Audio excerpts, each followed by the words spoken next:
Your nervous system is basically your body's command center and alarm system combined. It's the thing that lets you stay alive without thinking about it, make sense of the world, respond to danger, experience relief, connection, and calm. Without it, nothing else coordinates. At the most basic level, your nervous system controls breathing, heart rate, digestion, temperature, pain signals. You don't consciously tell your heart to beat or your lungs to breathe. Your nervous system does that for you. Every second, even when you're asleep or exhausted. It's also your survival scanner. Your nervous system is constantly asking, am I safe right now? If it senses danger, real or perceived, it flips into fight, flight, freeze, or shut down. Muscles tense, pain can increase or numb, digestion slows, thinking gets foggy. This is protective, not a flaw. It evolved to keep you alive. Why it matters so much emotionally. Your thoughts don't come first, your nervous system does. If your nervous system is dysregulated, anxiety spikes, depression deepens, hope feels harder to access, pain feels louder, fatigue feels heavier. That's why people can know things are okay logically, but still feel panicked or depleted. The body hasn't forgotten the safe signal yet. Trauma, stress, and long hardship.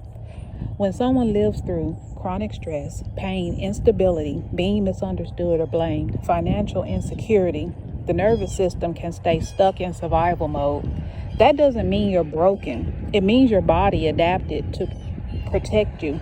Given everything that you've been through, health issues, financial stress, being on guard for a long time, it makes sense if your nervous system is tired. That's not weakness, that's biology. Why claiming the nervous system changes everything. When the nervous system feels safer, pain can ease, sleep improves, digestion improves, emotions feel more manageable, hope becomes accessible again.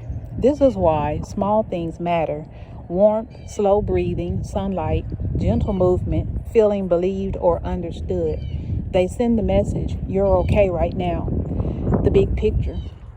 Your nervous system is important because it's the bridge between your body, your mind, and your meaning. Even faith, hope, and prayer are processed through it. Sometimes the work isn't try harder or think better. It's helping the nervous system stand down long enough for you to breathe and feel human again. If you want, I can walk you through. And here are some steps. Very gentle ways to support your nervous system, especially with pain. Why rest can feel unsafe when you're used to surviving, or how faith and the nervous system interact. How to notice nervous system symptoms. Most people think symptoms are just thoughts or emotions. A lot of them are physical. Common signs your nervous system is stressed or dysregulated. You might notice feeling tired but wired, pain that flares when you're stressed, shallow breathing or holding your breath, tight jaw, shoulders, or stomach, startle easily or feel on edge, brain fog or trouble focusing, sleeping too much or barely sleeping, feeling numb, disconnected, or emotionally flat, feeling overwhelmed by small things, needing a long time to recover after stress. None of these mean you're weak. They mean your body has been working to overprotect. A simple way to notice symptoms is to pause and ask, what is my body doing right now? Not why, just what. How healing actually begins, and this is key. Healing the nervous system does not start with changing your thoughts. It starts with sending safety signals to the body. Stop fighting the systems.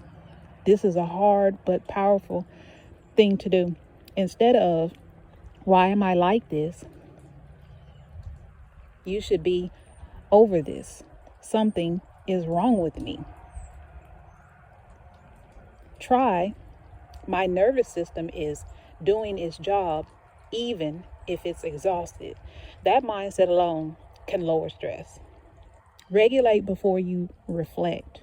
When your body is in survival mode, insight won't land. Start with very small regulation practices. Gentle, low effort things. These matter more than the big techniques. Warm blanket, heating pad, warm shower.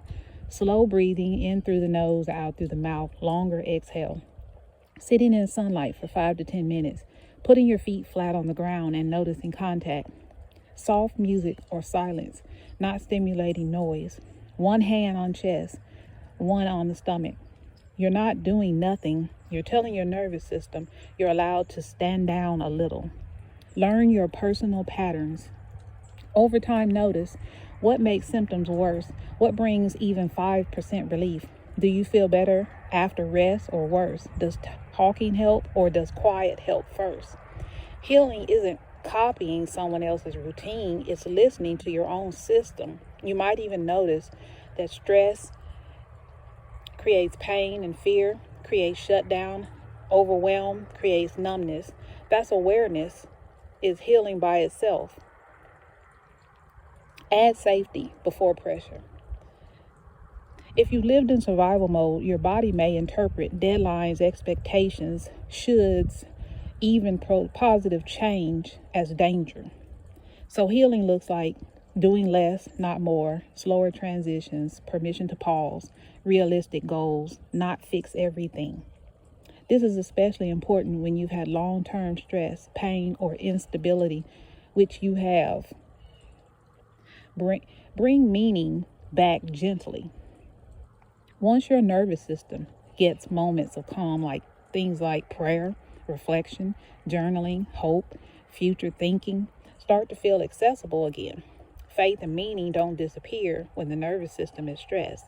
They just get harder to access. That's not a spiritual failure. It's biology. What healing is not, just so you don't judge yourself, it's not linear. It's not fast. It doesn't mean symptoms vanish overnight. It doesn't mean you never struggle again. Healing often looks like, I noticed earlier, I recovered a little faster. I didn't spiral as long. Those are real wins. One grounding question to start today. Ask yourself once or twice a day, what would help my body feel 5% safer right now? Not 50%, not perfect, just 5%. If you want, next we can map your specific symptoms to nervous system states. Talk about healing while dealing with chronic pain, or connect this to faith without pressure or guilt. But until then, I want you to know you're not broken.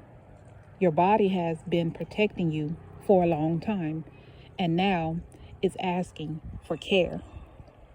Stay tuned for part 2. And thank you for listening.